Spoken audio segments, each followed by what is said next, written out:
नमस्कार, मैं श्यामगिरी। आप देख रहे हैं टीवी टीएफडी इंडिया। टीवी टीएफडी इंडिया में आप सभी दर्शकों का स्वागत है। बंगाल के अंदर से जो बवाल मचा पूरे देश में, वह बवाल फैल गया है।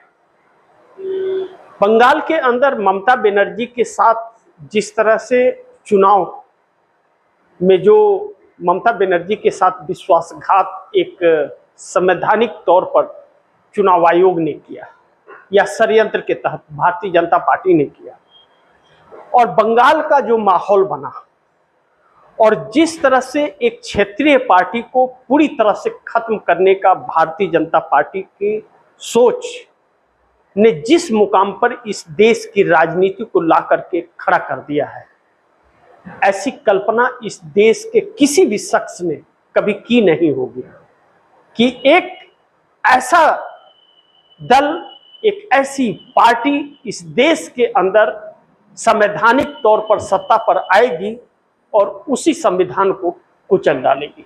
यह किसी ने नहीं सोचा था। ममता बनर्जी को टीएमसी पार्टी बनाने में और सत्ता तक पहुंचाने में जो खून पसीने एक किए होंगे, वह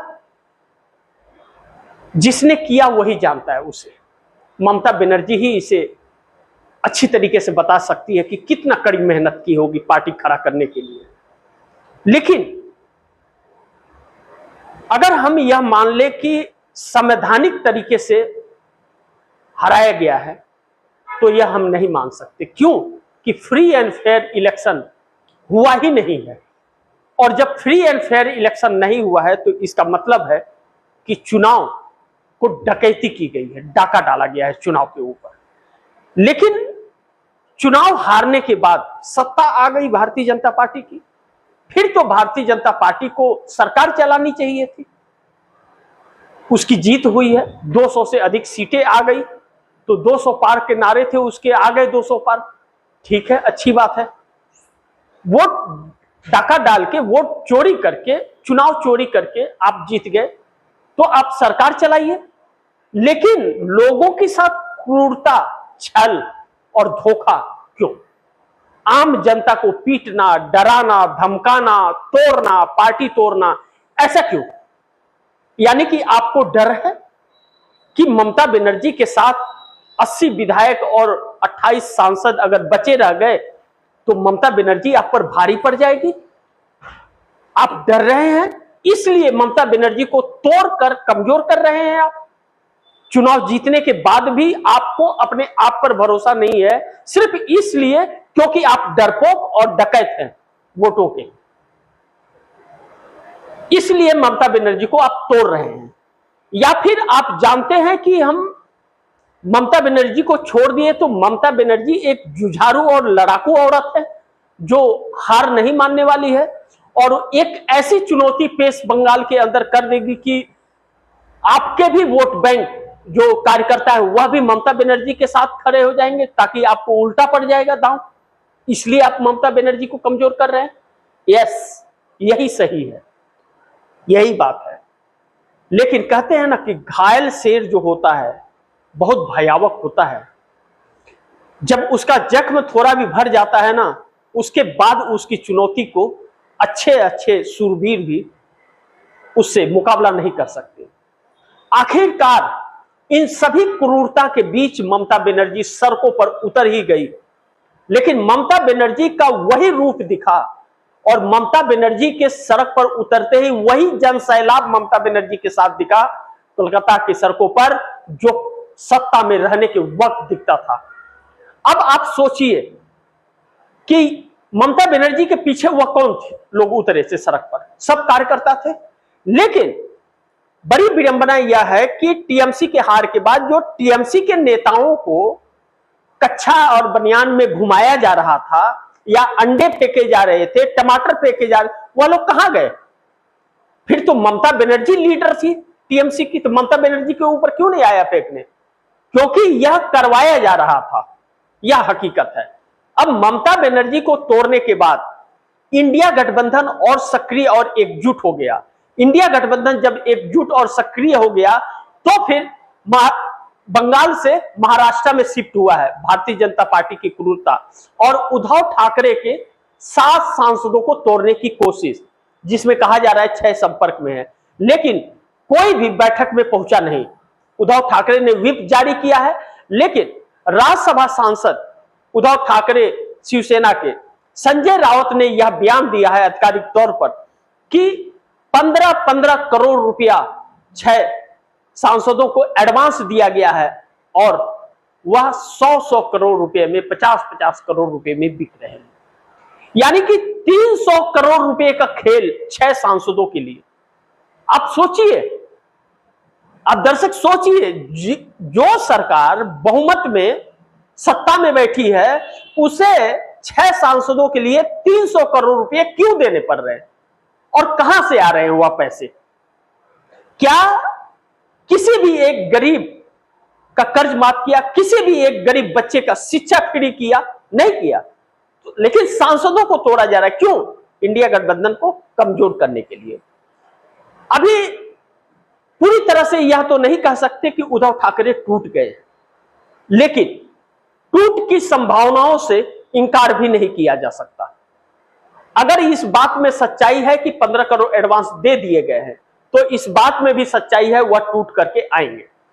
यानी कि यह सरकार मानसून सत्र के पहले डिलिमिटेशन और one nation one election bill pass करना चाहती है। इसके लिए यह इंडिया गठबंधन को तोड़ रही है, क्योंकि इसे 362 सांसद चाहिए पास करने के लिए। और आप दर्शक ध्यान रखिएगा, अगर इसमें भाजपा सफल हो गई तो यह देश गुलाम हो जाएगा और आप एक भी आवाज नहीं निकाल पाएंगे। उन अंधभक्तों की भी अंधभक्ति उस दिन टूटेगी जब ऐसा हो जाएगा, और इसी के लिए भारतीय जनता पार्टी निकली। अब कहा जा रहा है कि इंडिया गठबंधन का दूसरे नंबर का सबसे बड़ा दल और देश का नंबर 3 पार्टी इस वक्त मौजूद पार्लियामेंट के अंदर समाजवादी पार्टी अखिलेश यादव के 37 सांसद हैं। उन 37 सांसदों में तकरीबन 25 से 27 सांसद तोड़ने की कोशिश शुरू हो चुकी है।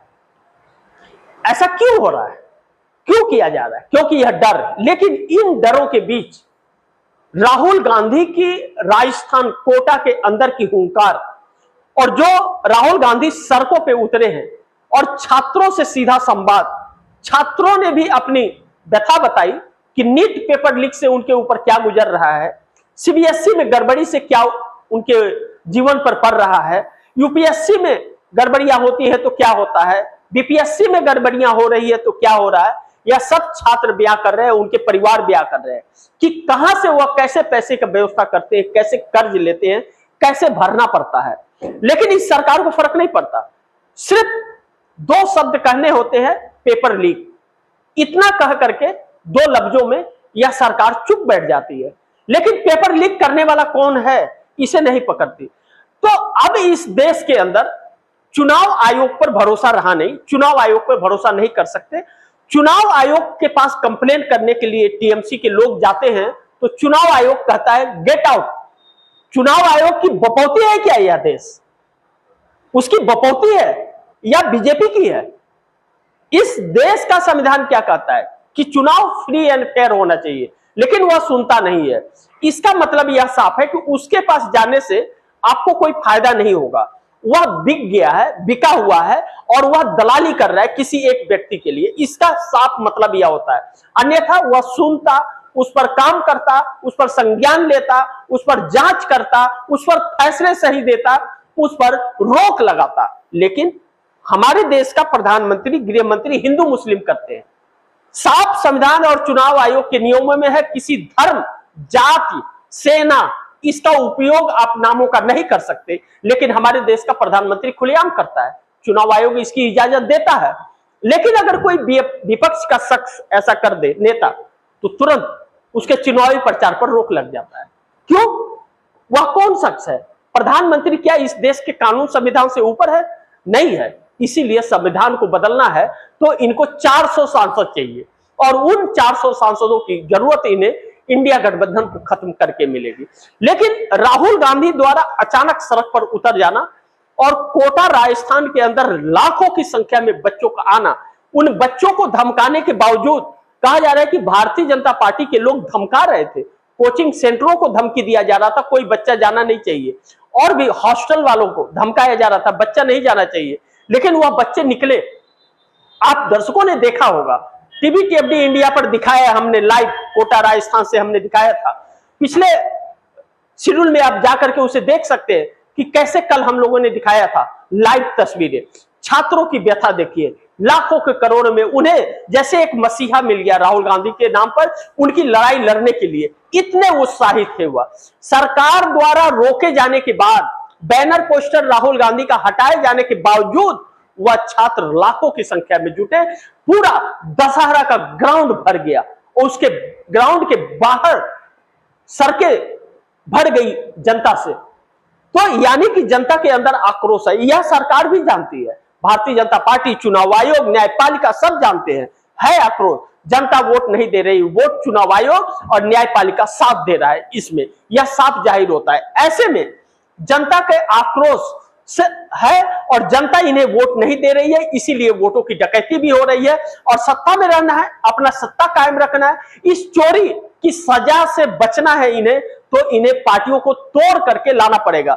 यह तोड़फोड़ जो हो रहा है वो या तो डराया जा रहा है या खरीदा जा रहा है, जबरदस्ती किया जा रहा है, लेकिन डराया ज्यादा जा रहा है, नोट कम दिया जा रहा है और अनाउंसमेंट ज्यादा किया जा रहा है। यह बस आप दर्शक समझ लीजिए। सिर्फ ममता बनर्जी के साथ हुआ, उद्धव ठाकरे की पार्टी 2 बार तोड़ ली गई, ओरिजिनल शिवसेना तोड़ ली गई, फिर तोड़ ली गई, अब अखिलेश और शरद पवार का नंबर है, उसके बाद में डीएमके भी लाइन में आएगी, यानी कि पूरी इंडिया गठबंधन को खत्म कर देगी यह पार्टी। अगर जनता सड़कों पर नहीं उतरी और जनता ने जिम्मेदारियां नहीं ली तो फिर यह सरकार पर लगाम लगाना बड़ी मुश्किल हो जाएगा, अंजाम यह देश गुलाम हो जाएगा। इस बात से हम इंकार नहीं कर सकते, क्योंकि पेपर लीक को इस सरकार ने इनकम का स्रोत बना लिया है, पेपर लीक से इनकम का स्रोत बना लिया है। लेकिन उस माँ बाप से पूछिए जो माँ बाप अपने घर गिरवी रख के, जमीन गिरवी रख के, कर्ज लेकर के, पैसे लगा करके अपने बेटे का भविष्य बनाने के लिए, अपना सपना पूरा करने के लिए मेहनत करते हैं, पेट काटते हैं, और यह मात्र 2 शब्द पेपर लीक कह करके पूरे मेहनत पर उसके 1 साल के पानी फेर देते हैं। अब ऐसे में इस सरकार का क्या करना चाहिए, इसको लेकर के राहुल गांधी सड़कों पर और जनता के बीच कि उन्हें अपने हक की लड़ाई सड़कों पर लड़ना पड़ेगा, सरकार से सवाल पूछना पड़ेगा। और यह रूप देख करके राहुल गांधी का और यह भीड़ देख करके राजस्थान से लेकर के दिल्ली तक हिल गई है और पीएमओ के अंदर हलचल मचा हुआ है, सरकार के नाक में दम हो गया है। अब सरकार को समझ नहीं आ रहा है क्या करे ना करे, लेकिन इस सरकार की नीयत तो सही नहीं है, इस बात से हम इंकार नहीं कर सकते। और देश बचाना है तो जनता को सड़क पर भी आना पड़ेगा और सरकार से सवाल पूछना पड़ेगा। अब ऐसे में सरकार का क्या रुख होता है, राहुल गांधी का अगला प्लान क्या होता है। अब कोटा के बाद इलाहाबाद, उसके बाद में उत्तर प्रदेश की इलाहाबाद में है, उसके बाद पटना में 11 जुलाई को है, उसके बाद 17 को दिल्ली में है। क्या दिल्ली में क्या रुख होता है छात्रों का, यह देखना बड़ी महत्वपूर्ण होगा। लेकिन पहली ही सभा, पहला ही प्रोग्राम इनका, राहुल गांधी का, इस सरकार के रातों की नींद उड़ा दी है, इस बात से हम इंकार नहीं कर सकते। बाकी आप दर्शकों की क्या राय है, क्या सुझाव है, कमेंट बॉक्स में जरूर दीजिएगा। इस खबर को ज्यादा से ज्यादा शेयर कीजिए, अपने दोस्तों को भी कहिएगा आगे शेयर करें। और आपने टीवी टीएफडी इंडिया को सब्सक्राइब नहीं किया, सब्सक्राइब कर लीजिए, अपने दोस्तों को भी कहिएगा सब्सक्राइब करें। मिलते हैं अगली खबर के साथ, तब तक के लिए नमस्कार।